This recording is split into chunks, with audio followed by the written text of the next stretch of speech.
नमस्कार दोस्तों, हम पढ़ रहे थे संख्याएं एक शब्द जो पुल्लिंग, स्त्रीलिंग और नपुंसकलिंग में हमने प्रथमा, द्वितीय और तृतीय विभक्ति से संबंधित वाक्य बना करके जाना, जो एग्जाम में पूछे जाने वाले महत्वपूर्ण विषयों के विषय में चर्चा की। आज हम चतुर्थी विभक्ति, पंचमी विभक्ति, षष्ठी विभक्ति और सप्तमी विभक्ति के विषय में जानेंगे। तो आइए साथियों, जो संख्या है वो एक तरह से विशेषण है और वो संज्ञा की तरह प्रयुक्त किए जाते हैं। बोर्ड एग्जाम में ऐसे प्रश्न पूछे जाते हैं। संस्कृत भाषी जो विद्यार्थी हैं, आरबीएसई और सीबीएसई बोर्ड में इस प्रकार के प्रश्न पूछे जाते हैं। तो आइए साथियों जानते हैं, पठित और अपठित गद्यांश में भी संख्या से संबंधित प्रश्न पूछ लिए जाते हैं। तो आइए साथियों जानते हैं, जैसे एकस्मयी, एक के लिए, एक के लिए, तो यहां पर मैं लिख रहा हूं पिता जी एक बालक के लिए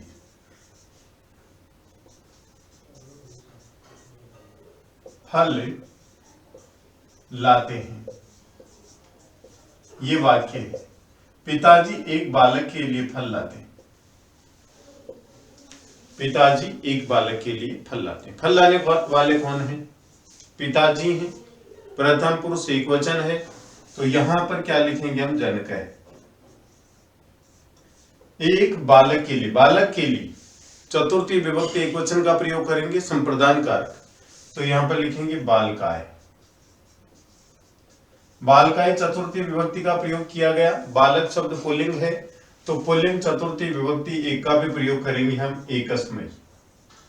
यदि संख्या दी जाती है तो एकस्मयी बालकाय, एक बालक के लिए क्या लाते हैं? फल लाते हैं। तो यहां पर लिखेंगे फलानी, बहुवचन लिख देता हूं, फलानी आनयति, आनयति। पिताजी एक बालक के लिए फल लाते हैं। ठीक है, यहां पर बालक लिखा हुआ है। मान लीजिए यहां पर बालक के स्थान पर, ये मैं यहां से, ये सेंटेंस हो गया। दूसरा सेंटेंस हम तैयार कर रहे हैं, तो ये बालक के स्थान पर एक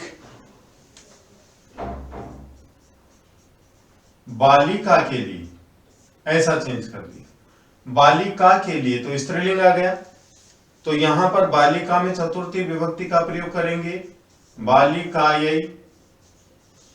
ठीक है, और चतुर्थी ये आएगी, तो क्या लिखेंगे? एकस्यई।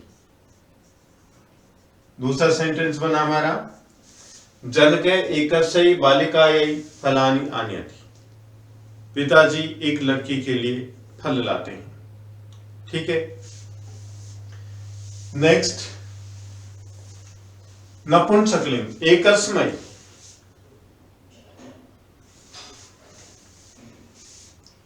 वह एक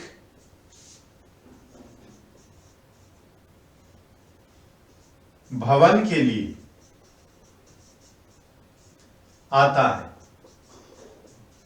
वह एक भवन के लिए आता है, या भवन छोड़ दीजिए, एक फल के लिए आता है।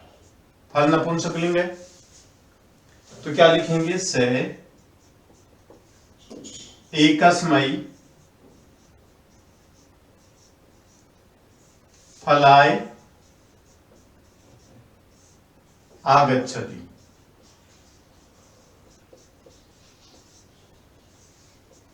से एकस्मयी फलाय आगच्छति, वह एक फल के लिए आता है। से एकस्मयी फलाय आगच्छति, वह एक फल के लिए आता है।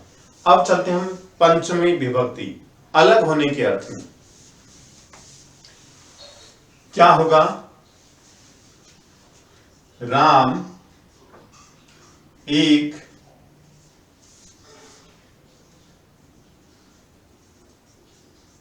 गांव से आता है।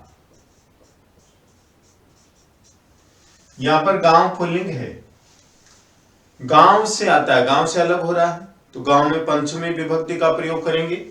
तो लिखेंगे राम है, आने वाला राम है एकस्मात्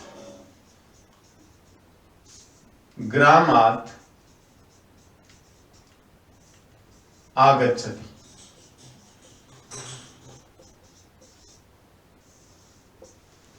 राम एक गांव से आता है, राम है एकस्मात् ग्रामात् आगच्छति, राम एक गांव से आता है। ठीक है, यहां पर जो गांव है पुल्लिंग है, इसलिए एक शब्द भी हम पुल्लिंग का प्रयोग करेंगे, एक शब्द भी हम पुल्लिंग का प्रयोग करेंगे। ठीक है, नेक्स्ट है स्त्रीलिंग। पंचमी विभक्ति स्त्रीलिंग का प्रयोग करेंगे, जैसे राम एक पाठशाला से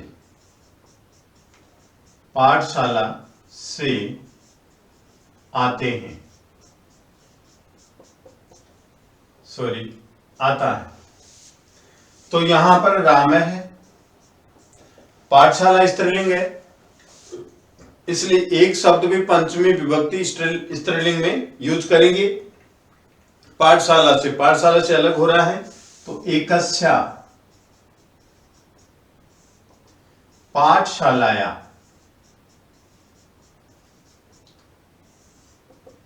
आगच्छति।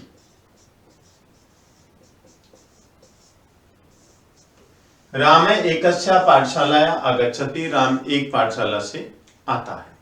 ये वाक्य बना। अब नपुंसकलिंग, और राम को ही प्रयोग कर रहे हैं, वाक्य बना रहे हैं। राम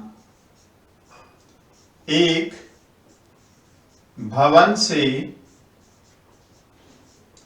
बाहर आता है। किसी भी सब्जेक्ट का प्रयोग कर सकते हैं।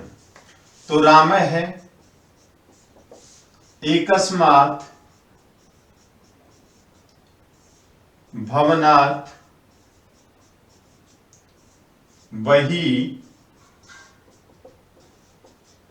आगच्छति।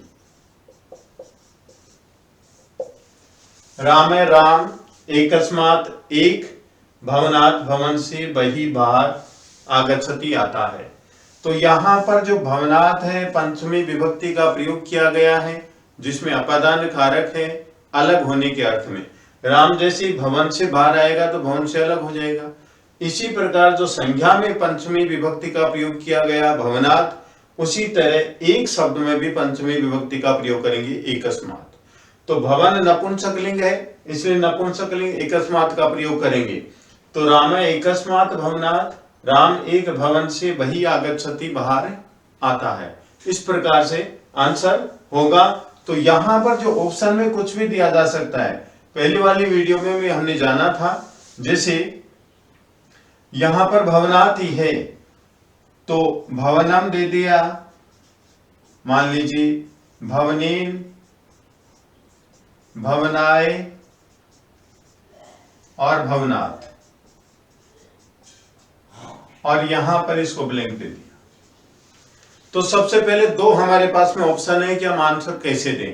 पहली बात तो एकस्मात् पंचमी विभक्ति एक वचन लिखा हुआ है, तो यहां पर भी संज्ञा आएगी और जो पंचमी में आएगी। दूसरा बहिः, बहिः के योग में पंचमी विभक्ति का प्रयोग किया जाता है। तो दो को देकर के आंसर लिख सकते हैं। तो यहां पर भवनात् आंसर आ जाएगा, भवनात्, भवनात्। इस प्रकार से हम आंसर देंगे। तो राम एकस्मात् भवनात् बहिः आगच्छति, राम एक भवन से बाहर आता है। ठीक है, नेक्स्ट हम षष्ठी विभक्ति की बात करते हैं। एकस्य, एकस्या, एकस्य, एकस्य। ठीक है, इस बगीचे में एक विद्यालय के बालक हैं। ध्यान से देखेंगे, विद्यालय यहां पर क्या है, पुल्लिंग है। विद्यालय के क्या गया, वहां पर षष्ठी विभक्ति आ गई। एक विद्यालय के, एक बगीचे में, यहां पर सप्तमी विभक्ति है। तो क्या लिखेंगे इस बगीचे में, तो लिखेंगे अस्मिन उद्याने, इस बगीचे में एकस्य विद्यालयस्य बालकाः सन्ति। इस बगीचे में, अस्मिन उद्याने, इस बगीचे में एकस्य एक, विद्यालय से विद्यालय के, बालका बालक सन्ति हैं। इस बगीचे में एक विद्यालय के बालक हैं। ठीक है, तो यहां पर जो विद्यालय से है, विद्यालय के संबंध कारक है, षष्ठी विभक्ति है। इसके ठीक पहले यदि संख्या आती है तो जिस वचन में और विभक्ति में संज्ञा है उसी वचन और विभक्ति में हम संख्या लिखेंगे। ठीक है, एक शब्द की, तो एकस्य विद्यालय से एक विद्यालय की। अस्मिन उद्याने, इस बगीचे में, देखिए बगीचे में ये संज्ञा है, तो इससे पहले जो सर्वनाम शब्द प्रयोग किया गया है, तो संज्ञा में सप्तमी विभक्ति एक वचन का प्रयोग किया गया है, तो सर्वनाम में भी सप्तमी विभक्ति एक वचन का प्रयोग हम करेंगे। तो अस्मिन उद्याने, इस बगीचे में एकस्य विद्यालय से एक विद्यालय के बालकाः सन्ति, बालक हैं। इस बगीचे में एक विद्यालय के बालक हैं। इस प्रकार से हमारा वाक्य बनेगा। नेक्स्ट देखते हैं स्त्रीलिंग में।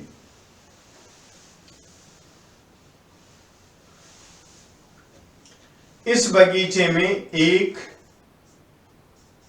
पाठशाला की लड़कियां हैं।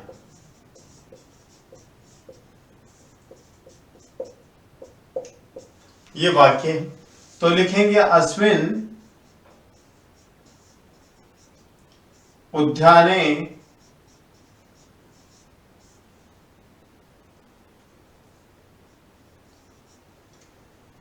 एकस्या पाठशालाया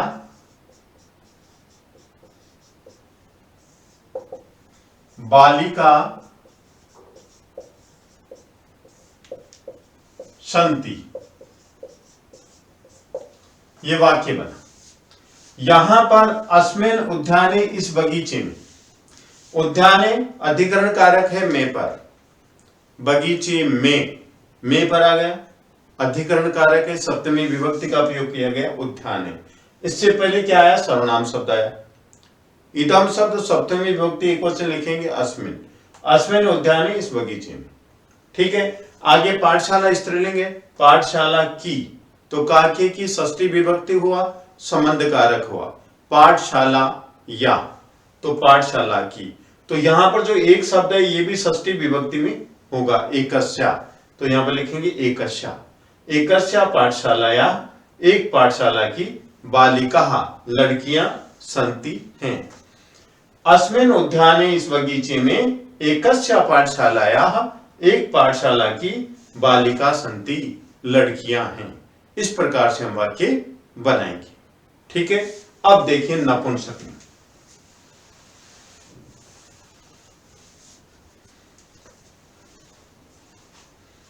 यहां एक घर के बच्चे हैं। ये यहां मीन्स अत्र, एक घर के, घर नपुंसकलिंग होता है, तो यहां पर षष्ठी विभक्ति एक वचन लिखेंगे गृहस्य, और यहां पर लिखेंगे एकस्य। गृहस्य नपुंसकलिंग शब्द होता है, गृहम गृहे गृहाणि, तो षष्ठी विभक्ति एक वचन हुआ गृहस्य। इसके पहले जो संख्या लिखेंगे वो भी षष्ठी विभक्ति एक वचन में लिखेंगे। इससे पहले जो संख्या लिखेंगे वह भी षष्ठी विभक्ति एक वचन में लिखेंगे। अत्र एकस्य गृहस्य, यहां एक घर के बच्चे हैं, बहुत सारे बच्चे हैं, तो बहुवचन में लिखेंगे बालकाः सन्ति। कुछ लोग यहां पर शिशु भी लिख सकते हैं, शिशु, छोटे बच्चे, बालकाः या शिशु। ठीक है, अब हम करते हैं सप्तमी विभक्ति पुल्लिंग में। एकस्मिन, ये क्या है, सप्तमी विभक्ति एकवचन है, अधिकरण कारक। इसके बाद आने वाला संज्ञा शब्द भी सप्तमी विभक्ति एकवचन में होना चाहिए और पुल्लिंग में होना चाहिए। तो एक विद्यालय में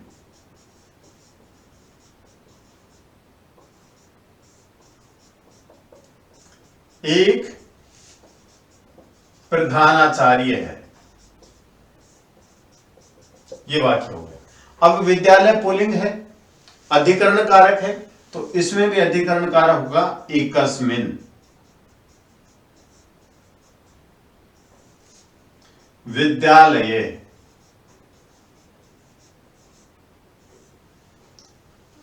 एकस्मिन विद्यालय, एक विद्यालय में एक प्रधानाचार्य है, ये हमने जान लिया है। प्रथमा विभक्ति, प्रधानाचार्य पुल्लिंग है तो लिखेंगे एक है, प्रधानाचार्य है अस्ति, ये हो गया।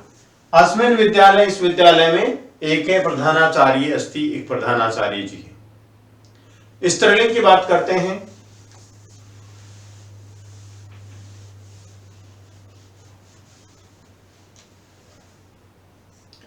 एक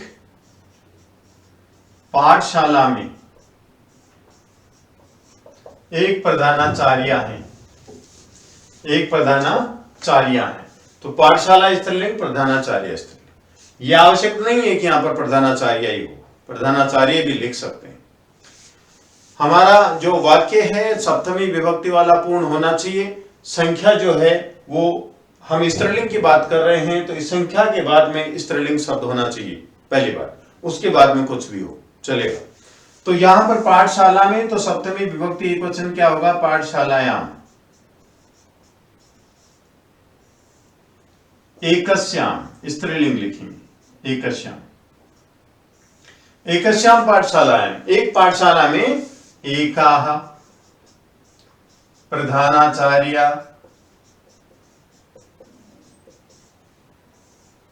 अस्ति। इस एक पाठशाला में एक प्रधानाचार्य है। एकस्याम पाठशालायाम एका प्रधानाचार्य अस्ति, एक पाठशाला में एक प्रधानाचार्य है। इस प्रकार से वाक्य बनते हैं। अब जानते हैं नपुंसकलिंग।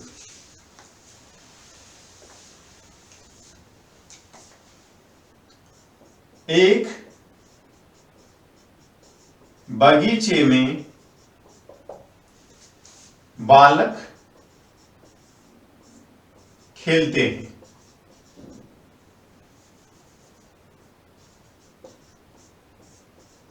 एक बगीचे में बालक खेलते हैं, तो यहां पर बगीचे में बगीचा शब्द नपुंसकलिंग होता है और यहां पर अधिकरण कारक का प्रयोग किया गया है, एक वचन में है, तो इससे पहले भी हम एक वचन लिखेंगे नपुंसकलिंग में अधिकरण कारक। नपुंसकलिंग अधिकरण कारक एक वचन लिखेंगे एकस्मिन, इदम शब्द। बगीचे में अधिकरण कारक लिखेंगे उद्याने, एकस्मिन उद्याने। बालक खेलते हैं तो बहुवचन हो गया बालका, बहुत सारे बालक खेलते हैं, बालकाः क्रीडन्ति, क्रीडन्ति, ये हमारा वाक्य बना। एकस्मिन उद्याने बालकाः क्रीडन्ति, एक बगीचे में बालक खेलते हैं। इसी प्रकार से जैसे एक संख्यावाचक शब्द के हमने वाक्य बनाए हैं, उसी प्रकार से द्वि, त्रि, चतुर तक संख्यावाचक जो ये विभक्तियां हैं, इसी तरह से वाक्य बनाए जाते हैं। तो विद्वान साथियों, यदि आपको ये वीडियो पसंद आया तो लाइक कीजिए, शेयर कीजिए, कमेंट कीजिए, सब्सक्राइब कीजिए। धन्यवाद।